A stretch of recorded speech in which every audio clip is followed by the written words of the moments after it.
Good evening, ladies and gentlemen, and welcome to the second show of the Seneca Scout for the 2023-24 school year. I'm Maddie Conrad. And I'm Roman Morrell. To begin our show, 5 Americans have been finally released in an Iranian prisoner swap in Qatar. On Monday, this prisoner swap will grant Iran $6 billion in oil reserves that are sanctioned by the United States, which the U.S. government declared must be used for humanitarian purposes. The prisoners that were greeted by Qatari and U.S. officials after their plane touched down in Qatar.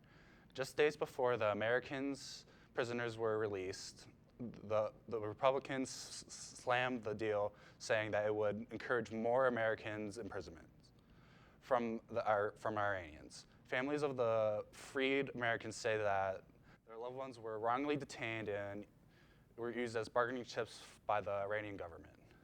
President Biden once went as far as to say that Americans should not visit Iran with American passports, fearing of Iran is not subsiding as tensions between Iran and America are only ramping up. Even though these Americans were released, there were still many Americans prisoners being detained in other countries around the world. Biden weighs in saying, "We're remaining and flinching in our efforts to keep faith with them and their families. We'll not stop working until we bring home every American held and hostage wrongfully detained." Artificial intelligence and its application into a modern society is a heavily contested topic nowadays, and government agencies have created different approaches to tackling the issue. This past week, a meeting was held between various big tech CEOs and a group of U.S. senators behind closed doors to discuss possible regulations on AI. The U.S. also released a document titled Blueprint for an AI Bill of Rights, making automated systems work for the American people.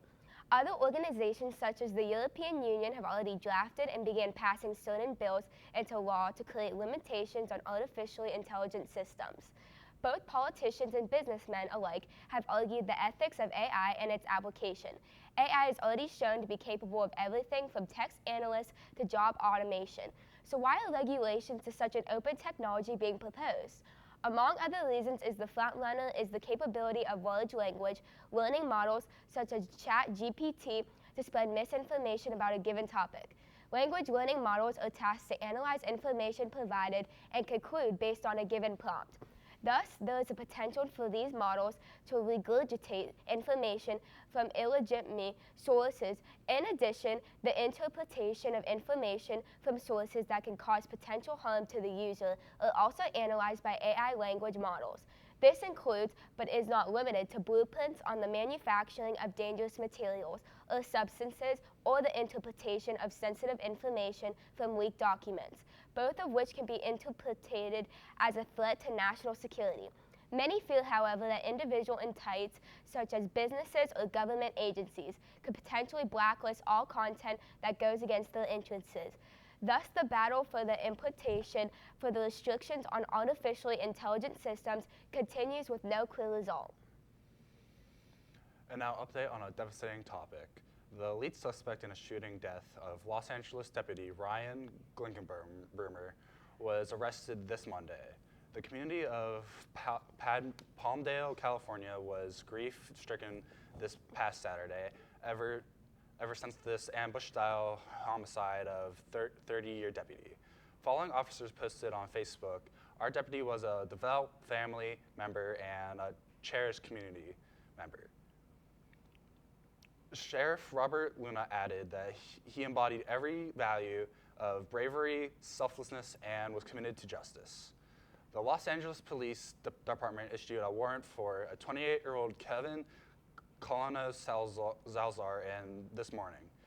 Tuesday, September 18th, the suspect barricaded himself in his home that morning, and police tried to de-escalate the situation, even bringing in a hostage negotiator. Salazar soon surrendered and was taken to Palmdale Police Station.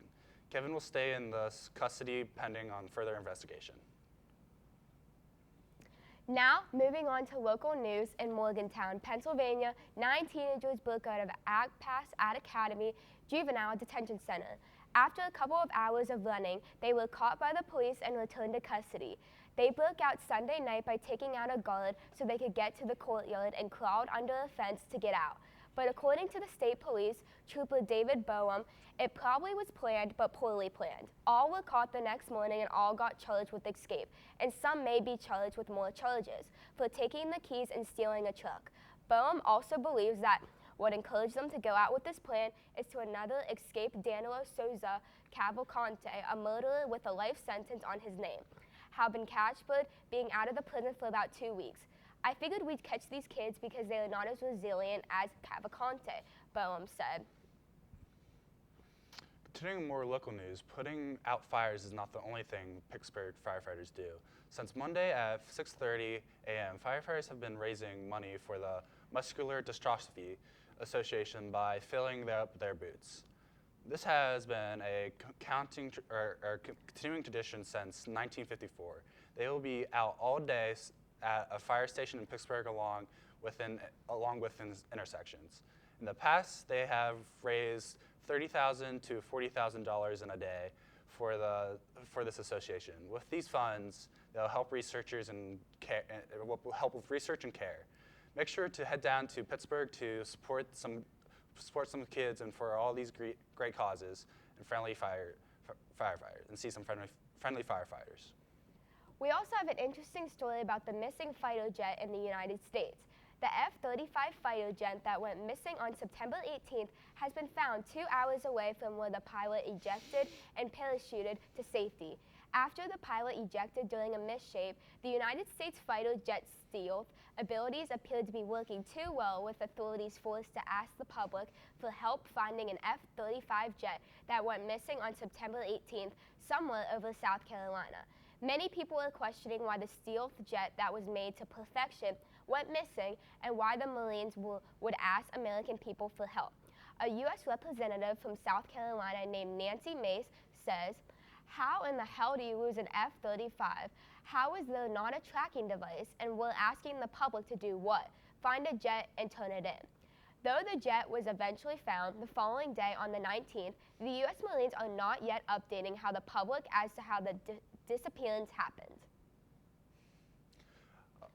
A popular YouTube family channel with the name of 8 Passengers has been receiving some backlash in recently news.